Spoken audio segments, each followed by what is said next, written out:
यूं तो लालगंज को अनुमंडल बनाने की मांग लंबे अरसे से रही है, मगर यह मांग एक बार फिर चर्चा में है। चर्चा की बड़ी वजह है उच्च न्यायालय का इस मामले में सरकार को दिया गया आदेश।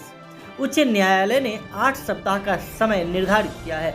हालांकि इससे भी बड़ी वजह यह है कि उच्च न्यायालय के इस आदेश को लेकर लालगंज नगर के उपसभापति का कहना है कि यह आदेश उनके द्वारा किए गए अवमानना याचिका पर आया है। वहीं कुछ लोगों की व्यक्तिगत राय भी है कि इस मामले को लेकर समेकित प्रयास किया गया, यानी पूर्व विधायक मुन्ना शुक्ला, अन्नू शुक्ला के साथ साथ वर्तमान विधायक संजय कुमार सिंह ने भी इस मांग पर सदन में आवाज बुलंद की थी। तो कुछ का कहना है कि पूर्व मुख्यमंत्री लालू यादव से लेकर नीतीश कुमार तक इस पर आश्वासन दे चुके हैं।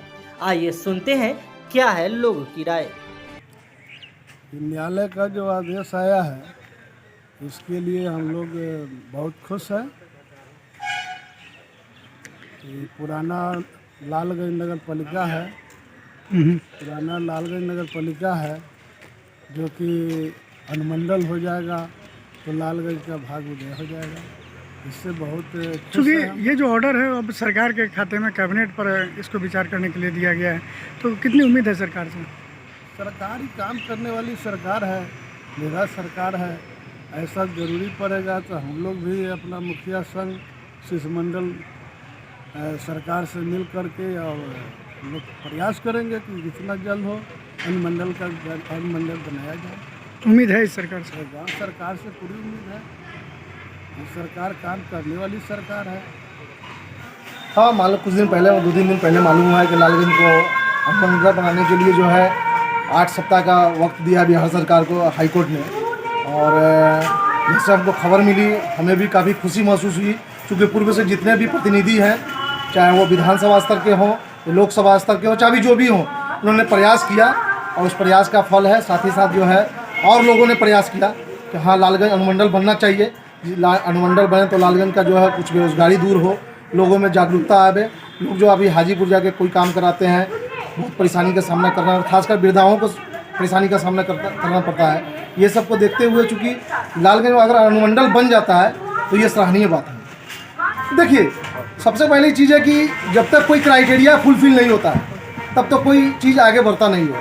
सरकार के नज़र में क्राइटेरिया अगर फुलफिल हो गया कि लालगंज अनुमंडल बनने लायक है तो निश्चित रूप से बनेगा। और लालगंज में अनुमंडल बनने लायक क्राइटेरिया पूरा हुआ है तो सरकार का निर्देश भी निश्चित रूप से आएगा कि अनुमंडल बने।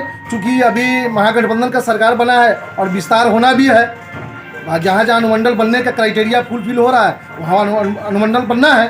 साथ ही साथ रहा जहाँ तक उपसभापति का बात, उपसभापति महोदय ने कोशिश किया है इस चीज़ के, वो धन्यवाद के पात्र हैं।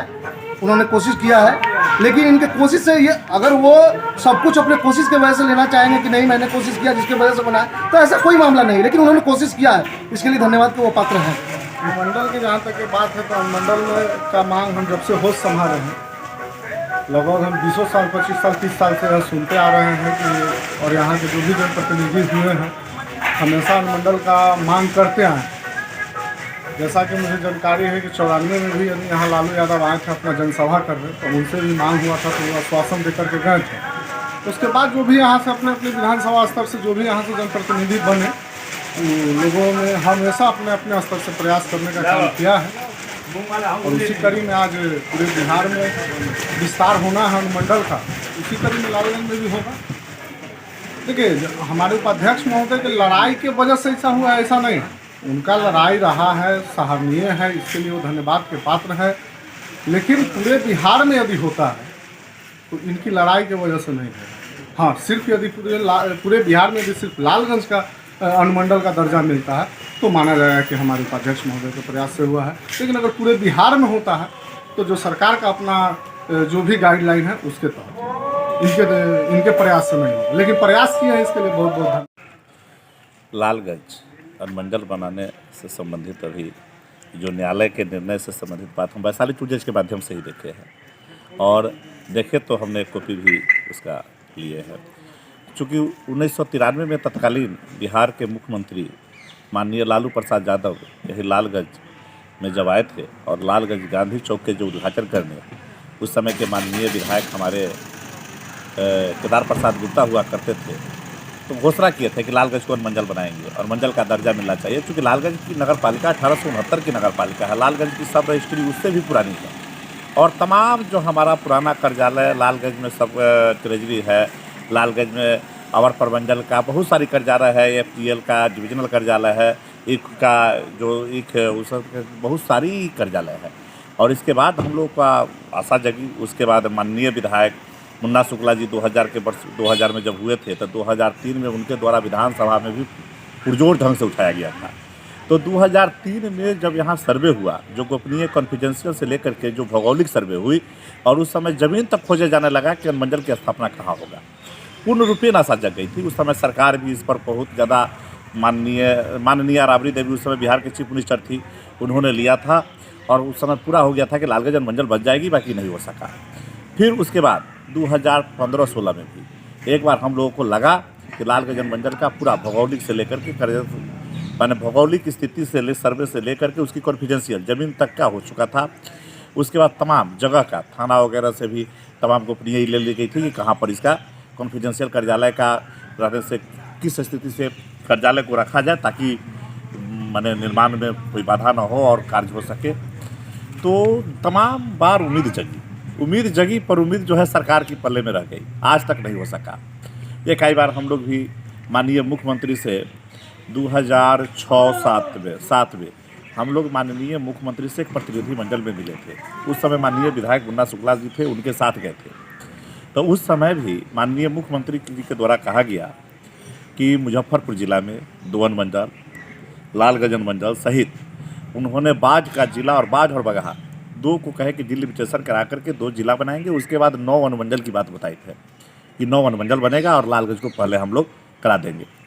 तो आशा तो जगी है और उम्मीद है, हम लोग लालगंज वासी है कि लालगंज अनुमंडल बने। और हाल में सरकार की पल्ले में अभी भी जो कोर्ट का निर्णय है उसका कुछ लाइन हम आपको बता देना चाहते हैं। जो ये निर्णय है MGC केस नंबर 2691 वर्ष 2022 का है। इसमें साफ लिखा है कि perusal of the show cause it is immediate that the grievance of the petitioner is under considerations and it has not attained finality, whereas the matter related back to year 2017 and this court has decided in CWJC number 8183 of 2013 dated 28 जुलाई 2017 का है। इसमें लिखा है even after a lapse of 6 year, माने 6 साल बीत गया। Court में भी अगर माननीय संतोष जी ने जो पहल किया और जो गए वह भी बहुत अच्छा पहल था, यह भी नहीं, यह भी उनको सराहनीय योग्य है, इनको सराहा जाए। इसमें साफ लिखा है the opposition parties have the completed for then 8 week, 8 माह माने 8 सप्ताह का टाइम मिला है। Time of the granting completed process determinations of Lalganj as a subdivision, Lalganj को सब डिवीजन तय करने का। तो जहाँ तक सवाल है कि जब 6 साल CWJC का बीत किया, नहीं हो पाया, MGC में लग गया 6 साल, इसके बाद कोर्ट ऑफ कंडेप्ट का मामला बनता है, उस ठीक है, फिर भी हर मामले में भी सरकार के पल्ले जाना पड़ेगा। चूँकि सरकार और कैबिनेट, तो हम तो सरकार से मांग करते हैं, हम अपने सरकार है, हम पहल करेंगे। यह सरकार जो है विकासात्मक सरकार है, विकास पुरुष नीतीश कुमार जी के नेतृत्व में काम करने वाली सरकार है, तेजस्वी जी के नेतृत्व में काम करने वाली सरकार है। और हम लालगंज की वासी होने के नाते हम लोगों का उम्मीद है कि लालगंज अनुमंडल बने। और मैं भी सरकार से मांग करता हूं कि अविलंब कैबिनेट में ले और कैबिनेट से मंजूरी देकर लालगंज को अनुमंडल बनाए, क्योंकि लालगंज की चिर पर माने पुरानी मांग है।